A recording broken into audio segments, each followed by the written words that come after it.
What's up, guys? As you can see, we got the intake on finally. I really didn't get any video of it. I was just trying to get it done. But there are a few things that still need to be finished, like the intercooler needs to be finished on it. Waiting on a few fittings to come in. Had some trouble with the crossover tube and one of the exhaust manifold bolts stripped out. It just pulled the threads out. There's a little issue with the manifold, which I'll show you too as well. And we'll kind of go over everything and take a look at it. Okay, we'll take a look real quick just at this. This is the first thing you'll notice. This really nice pipe. This was done here locally by a shop called Lone Star Horsepower here in Lubbock, Texas. They did a really good job. I mean, you can just look at that. That looks really, really good. The transitions on the inside are excellent. They're almost non-existent. Super smooth. Even right here where the blow-off valve is welded, they went through and smoothed all that out, so there's no little burrs or anything from when they welded or cut the hole to put the blow-off valve on. Really, really good job. We have the quick release clamp here from Motion Raceworks. That's a really nice piece. Makes it super easy to remove it and everything. And then I did a V-band right here.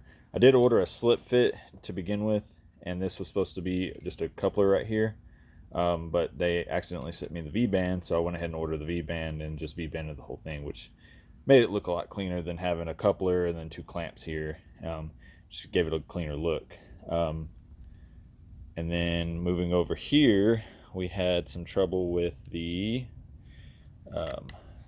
flange bolt coming out. So this log manifold is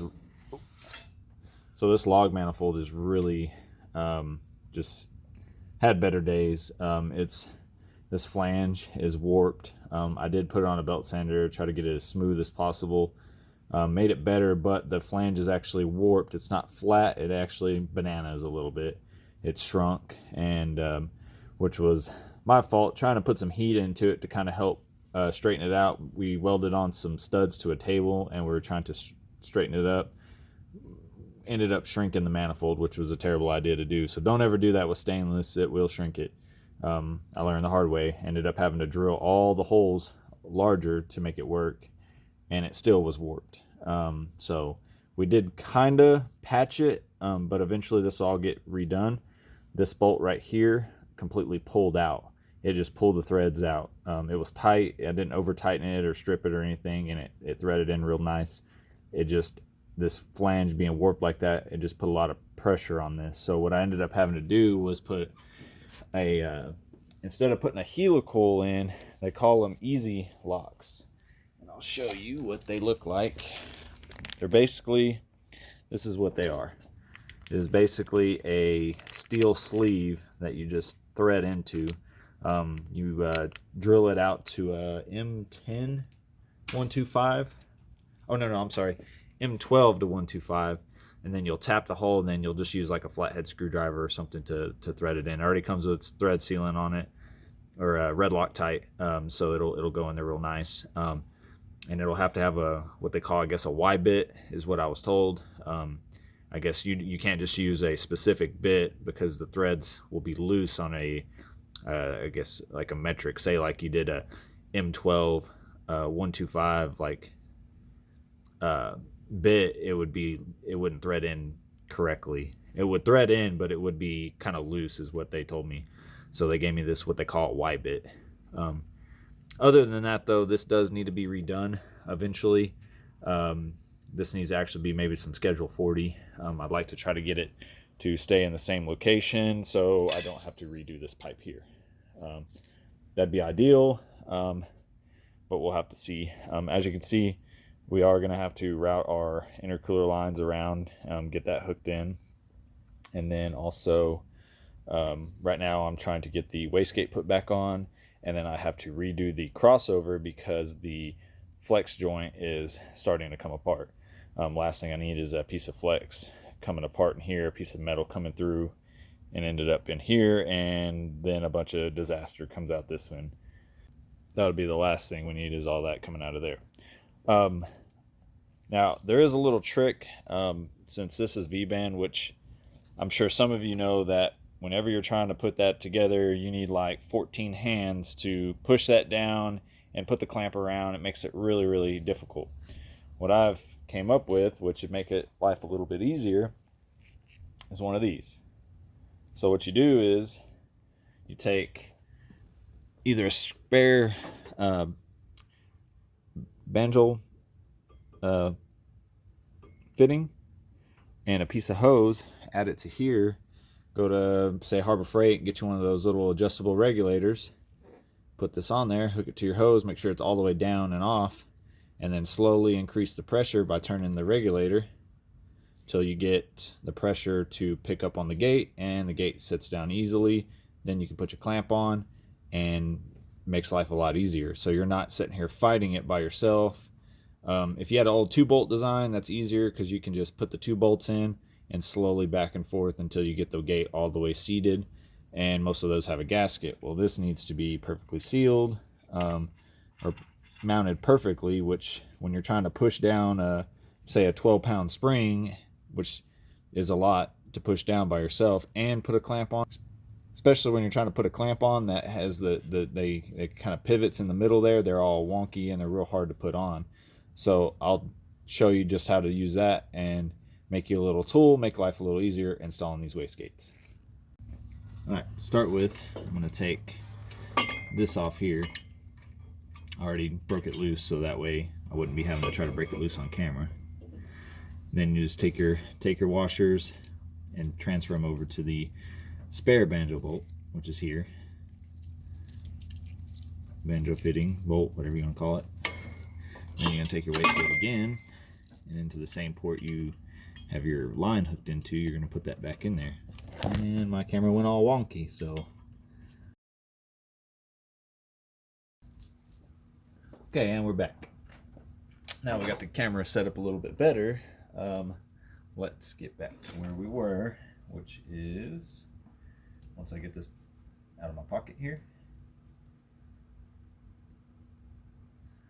Okay.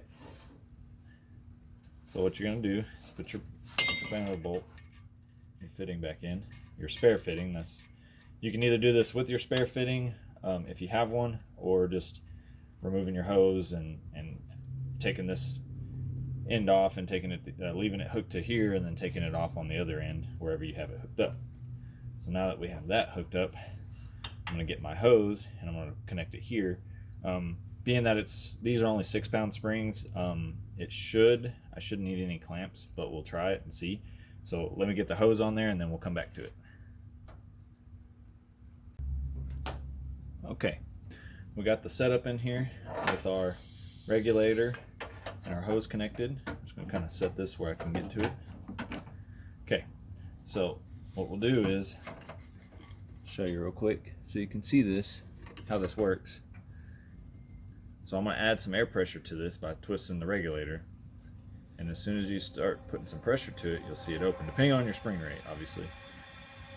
So what that's going to do is make it so you don't have to fight to put that thing together. Just makes life a little bit easier, less of a headache. One thing, don't forget your little collar that goes in there. So what you're going to do is you're going to put that on there with your collar, slide it into place. Once you kind of feel it kind of lock into its spot, you're going to start twisting, and you can see this gap right here. Make sure y'all can see that. Okay, so you can see that gap. Not one hand on, barely just light pressure. Start turning this, and then the gap closes. Pull it up a little bit more, put you about, depending on your rate, once you feel it seat, maybe to give it a little quarter to maybe half turn more. It's going to vary depending on your spring rate. And then that way, whenever you do these little clamps like this, the ones I was trying to tell you about that are real loose, real hard to kind of move around with one or two hands being used at the same time, it makes it a little bit of a pain. Because the last time I did this, it was a 2-man job. Might still be a 2-man job if I can't get my clamp on very easy. So let me fix that.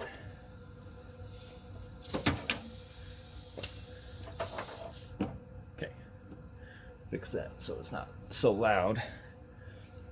but you're going to take your clamp and it's going to make life a lot easier, because doing this with either you pushing down or somebody else pushing down, and they don't have it set down all the way just right, and you're fighting trying to put the clamp in, and it just makes life hell.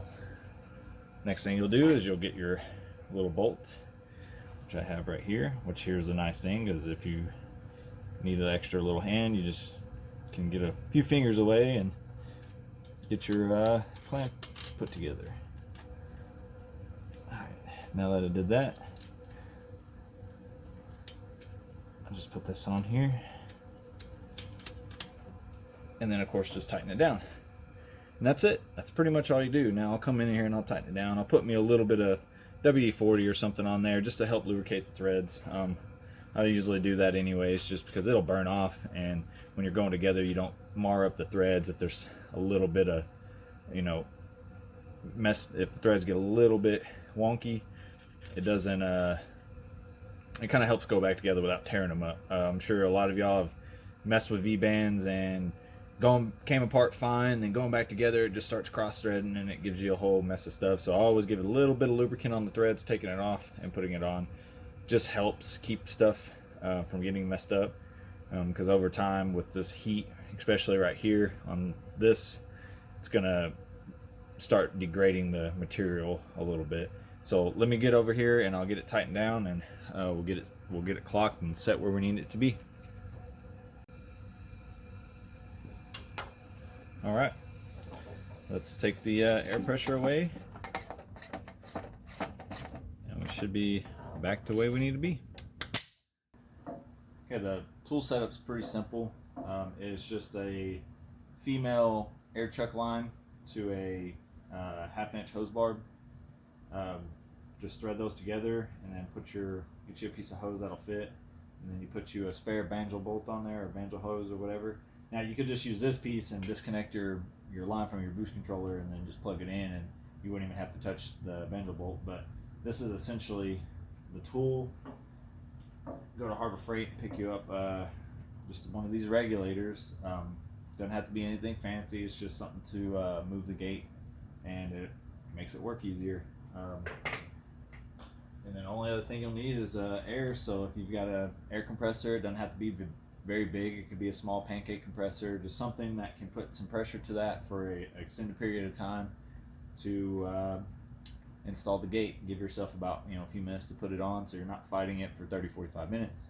Makes it a lot easier. It's mainly for V-band ones, because you do have to push them down and then have somebody clamp it, or you're over here with some kind of clamp set up to push it down, and it just makes it easier just to put your little hose and a little bit of air on it, and you're done. So now I can move on to putting my downpipe back in, getting that all connected back up, put my plugs back on, my plug wires, reinstalled my bolts over my wastegate hoses back on this one. Tighten this one up real quick so that's not loose and I forget and it comes back and out. Next step will be putting it on the lift and getting that done. I don't know if I'll video that one. That's just going to be me trying to get it done real quick. But other than that, it should be good to go, and we'll start getting back at tuning on it and try to finish it up. We're going to Texas 2K to do some stuff down there, so I got to try to get this thing put together. So I probably won't video some of it just to get it together, but at least this is on.